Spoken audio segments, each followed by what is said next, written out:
دیکھیں ناظرین، سردیوں کا موسم ہے اور ایک تعداد ایسی ہے کہ جو مختلف امراض میں مبتلا ہو جاتی ہے۔ کسی کو نزلہ ہو جاتا ہے، کسی کو کھانسی ہے، کسی کو گلے کی خرابی ہے، سینے میں بعض اوقات انفیکشن ہو جاتا ہے، بچوں کے ساتھ بھی اس طرح کے معاملات رہتے ہیں۔ اچھا، اسی طرح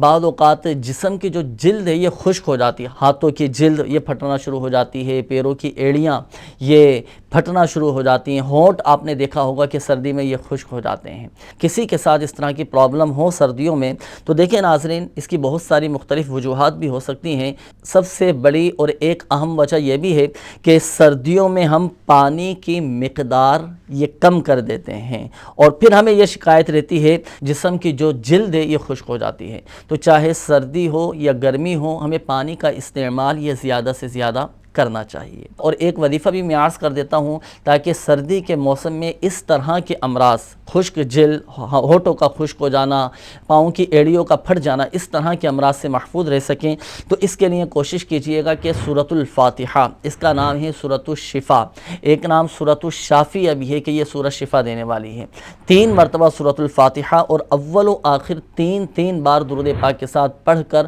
آپ پانی پہ دم کر کے یہ دم کیا ہوا پانی آپ پئیں اور کثرت کے ساتھ پانی پئیں، انشاءاللہ الکریم اللہ پاک کی رحمت سے شفا حاصل ہوگی۔ اس وظیفے پر بھی عمل کیجئے گا اور پانی کا استعمال بھی زیادہ سے زیادہ کیجئے گا۔ اللہ کی رحمت سے بہت سارے امراض سے آپ محفوظ رہ سکیں گے، اور اللہ کی رحمت سے سردی کے موسم میں جو مختلف امراض پیدا ہو جاتے ہیں، اس طرح کے موسم میں بھی آپ مختلف امراض سے محفوظ ہو جائیں گے انشاءاللہ الکریم۔